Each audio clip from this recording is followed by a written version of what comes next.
Hey everyone, Dan from Telestats here. Bit of a late video. As ever, I'm just really busy, and especially recently, I've just got involved in this thing which is eating up all of my time, all of my energy, and it's just can't be bothered to make a video. So anyway, I'm going to be as quick as I possibly can with this one. I'm going to go through the contestants very quickly, talk about the show, see where I think it's going to go, what's going to happen in the near future, and what's going to happen in the final, and then yeah, we'll see how that goes. First thing I want to draw your attention to is the Telestats prediction game. You will notice, maybe you won't, but I will tell you that the average prediction this year, despite us being 3/4 of the way through the show, is really low, really low. People are doing really well.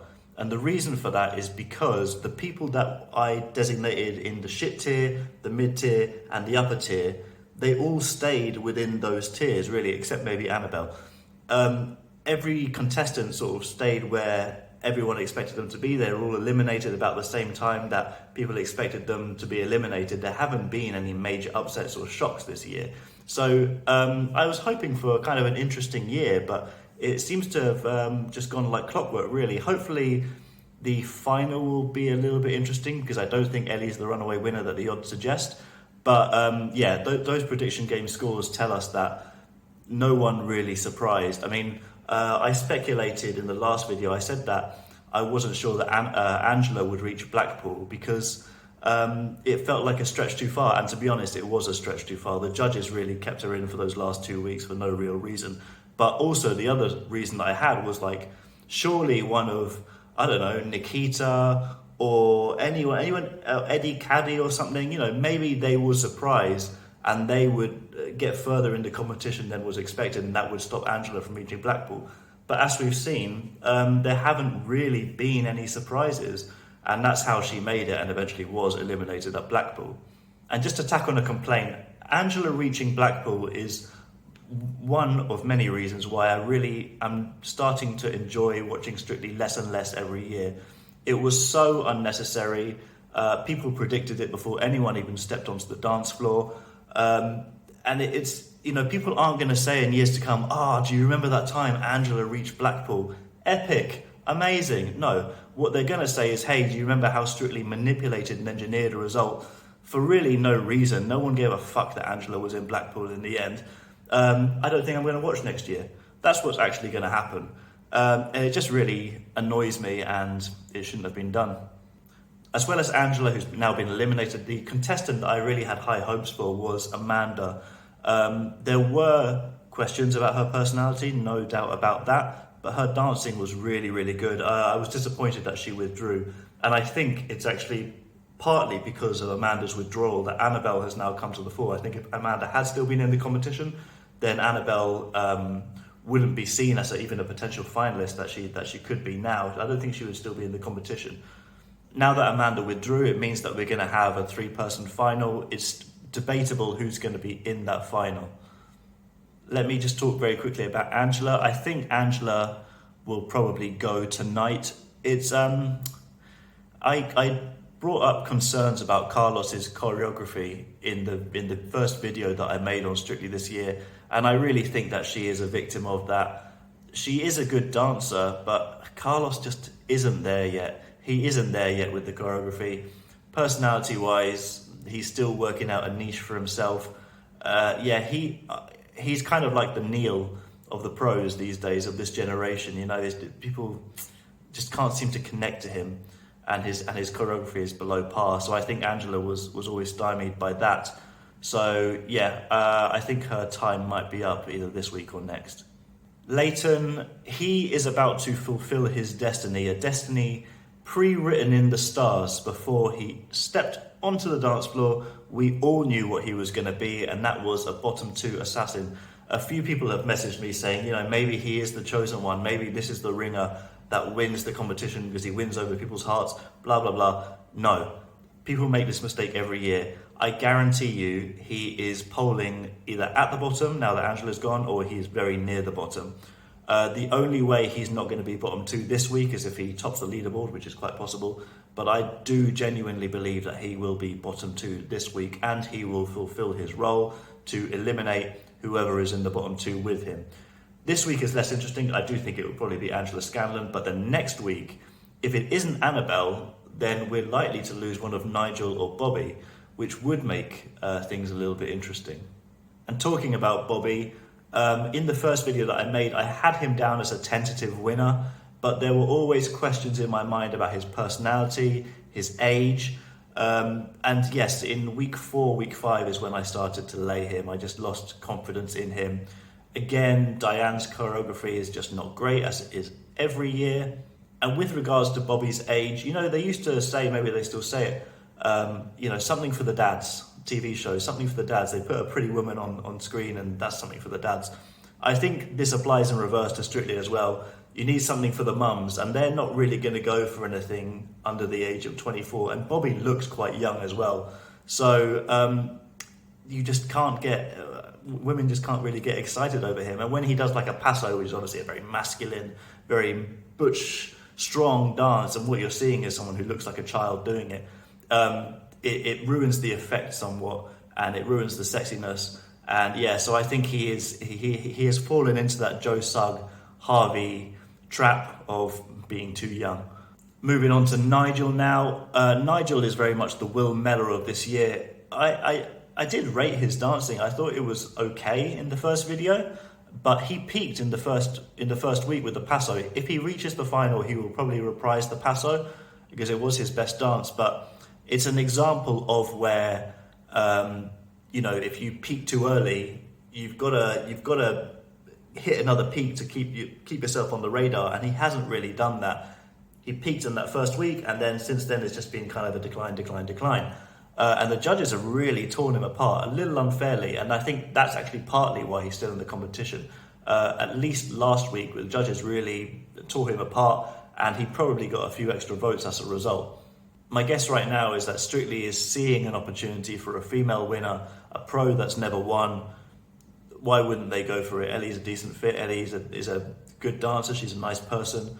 So yeah, I can see why they might want to trip him up, but his treatment has been a little unfair.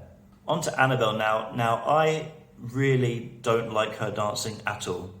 Her dancing is poor. She's definitely the weakest left in the competition by some distance, but I know this, and I profited of this, that Strictly is not all about the dancing, it's often about the story, right? She is the only one that's had any kind of emotional connection to the audience, really. She looks like the average Strictly audience member, Middle England mum. I mean, she's a Middle England mum doing Strictly, so I can see why she would be popular. So there's, and I think again, like I said, Amanda withdrawing as well helped her. So yeah, you know, the dead husband, the dance that she did, that she dedicated to her dead husband, it's on Facebook, the 1 hour measure, it's the highest scoring dance of the entire series. It's the most impactful dance of the entire series, basically, by Facebook measure, which Facebook is generally pretty good. So yeah, I think she actually stands a decent chance to get to the final. I started backing her above 40-1, and I continue to back her down to 20-1. Her problem will be, I think, up against really almost anyone in the bottom two, she will probably lose. And even if she's polling second, if she's bottom of the judges' leaderboard, then she'll probably hit the bottom two. So it will be a tricky road to get her to the final. But if she does get to the final, I mean, that 20-1 will be a fantastic value. I think she stands an outside chance of actually winning, which is a big U-turn for me, considering I said in the first video that she was never going to lift the glitter ball. I may be eating my words here, but she's actually now my biggest green because her odds were so large, and I do think that she is polling quite well. Now on to Ellie and Vito. What I will say is this: yes, I think they're winning, but I don't think they're winning by much. In fact, I think that she is beatable. If she has a run of some not fantastic dances or some mediocre dances, then I think the show is still game on, really. And I don't even think Nigel is too far behind. I think maybe last week the polling would have been something like Ellie first, Annabel second, Nigel third. And I don't think that there would have been an insurmountable distance between them. Ellie at 1.3 is too low. I'm glad. I said in the first video that I thought that Ellie would be a finalist, and for that reason, I walked the walk and I backed her when she was in double figures. So thank God I did. So she's now my second largest green. So I'll be happy if she wins, but she's beatable. She is beatable, and I'm wondering if it's going to be one of those situations when we come to the final where, if like last year, I mean, Hamza felt like a surefire winner for a long time, right? And then towards the end, Helen came up on the rear, and things started to get a little bit scary for some people. So could we have a repeat of that? Who knows? We'll find out. For now, Ellie still wins, but part of me actually hopes that Annabel will win. We'll see. So yeah, in summary, Ellie for me probably will win, but she's actually a lay at 1.3. It's just, there's still long enough to go. There's still something could happen. Maybe she'll go up to 1.5. Maybe she'll just do the Rose Ayling Ellis thing and collapse to 1.1. But at 1.3, at this point in the show, it's not really worth backing. And I think that she's a weak winner. She's not a runaway winner like Rose Ayling Ellis, or like, you know. So yeah, I would be more inclined to lay, even though yes, she is probably still winning the public vote right now. It's all still up in the air. I will try, I'm not guaranteeing anything, but I will try to make a video pre-final and give a final analysis on what I think will happen. But I'm hoping that I won't be able to give a definitive answer. I would like some excitement this series. I would like a bit of, I'm green on Nigel, Annabel, and Ellie, so I feel like I'm fine either way. Ultimately, Leighton's not going to win. Angela Scanlon isn't going to win. Nigel, he's looking dodgy just based on the judges.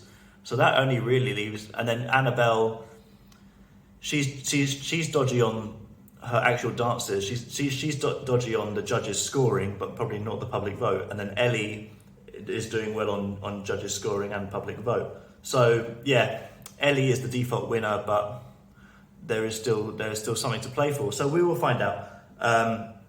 I don't want to recommend backing Ellie. You probably should have backed her a few weeks ago.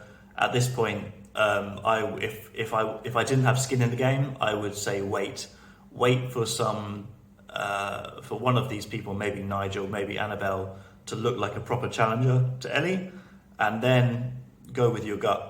And go with, if Ellie's anything over 1.5 and 1.6, something like that, then yeah, back her. But if you're feeling like taking a chance, then maybe Annabel would be something like 8-1. Nigel will probably be something like 5-1. Maybe you can make some money, maybe you'll lose it. But I think, yeah, I really, really think it's close this year, and it's hard to call. But yeah, Ellie, for the last few weeks, has probably been winning.